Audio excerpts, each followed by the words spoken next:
Hi there, I'm Tuana Pastin from the Department of Economics. I will be your instructor in Information Economics class, which is a second-year elective course with 5 credits.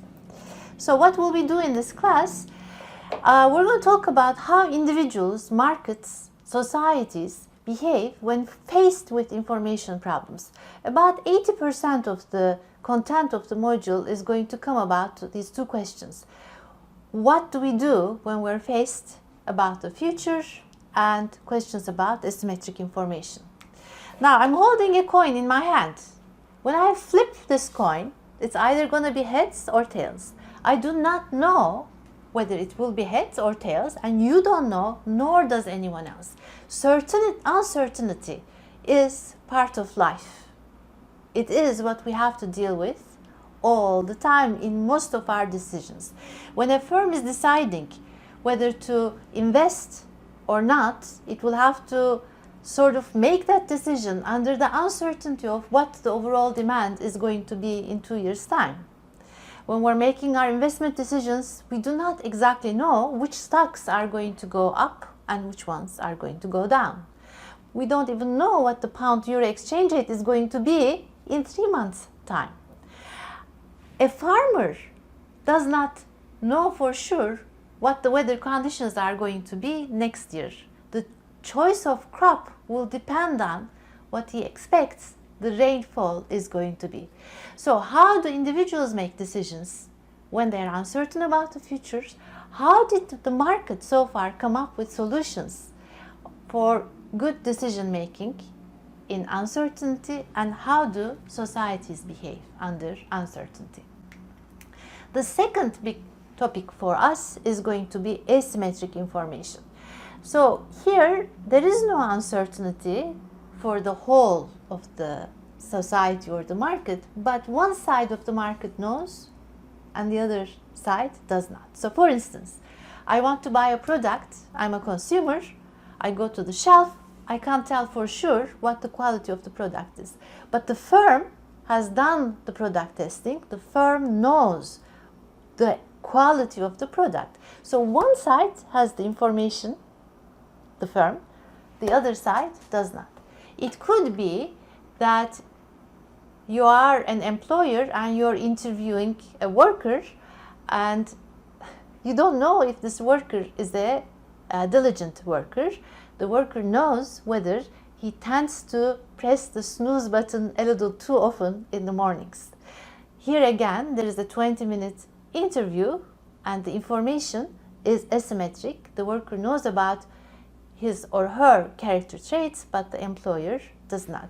So this is a very general problem, so you don't exactly know whom to trust in a business dealing, and markets with asymmetric information very often end up suffering an efficiency loss. And we're going to talk about different markets and how the society and the markets tend to deal with these problems. As you can imagine, information problems are everywhere. And so in this class, we're going to talk about a wide range of areas.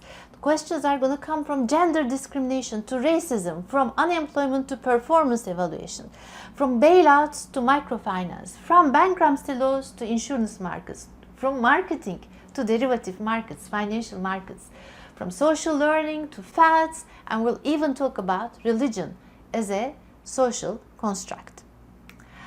So you should take EC230 if you happen to be interested in economics, in marketing, finance, law, sociology, or politics.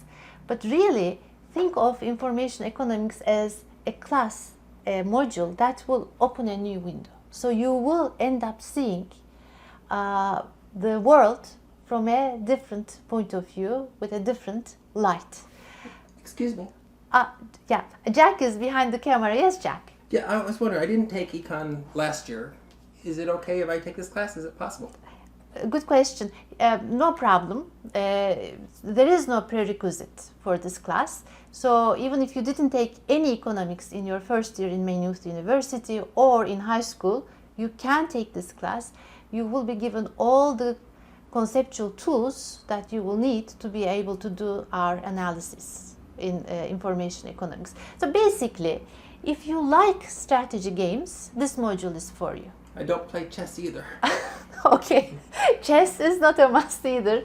What I mean by strategy games is in the game theoretical sense. I'm a game theory person and I teach this class from a very game theoretical point of view.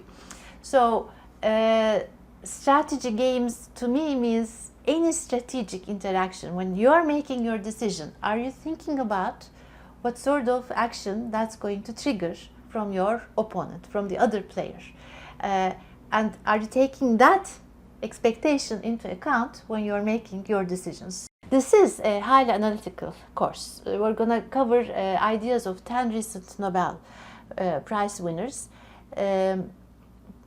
But it is not a highly mathematical course. So you don't need to do derivatives, you don't need to do integrals, but we will convert stories into math, into equations, and we will convert equations into stories. If you do like the sort of discussions I've been talking about, maybe even if you are a little scared of math, you should go ahead and take the class. Just trust that it will work out. So before I finish this video, I would like us to play a guessing game so that you get a bit of the flavor of what I'm talking about. So I want you to pick a natural number, a whole positive number from 1 to 100. It could be any number, 100 or 8 or 43, any number. But the winner will be the following. So these are the rules of the game. The entry closest to 2/3 of the average of all numbers that are sent to me by you guys, by the students, will be the winner. So if the average of the class turns out to be 90, then the winner will be the one that is closest to 60. If the average of the class turns out to be 18, 2/3 of that is 12. So the winner is going to be the one with the entry closest to number 12. I want you to email your entry to me. And in the first 2 weeks, I will be discussing this game and I will talk about how this game relates to financial markets. But before playing the game, before sending your number to me, think about why this is a strategic game. This is a game where you need to think before you put down your number. Do you have any more questions, Jack? Well, I'm just wondering how it's going to be graded. Graded? Yeah, what's the assessment? Okay.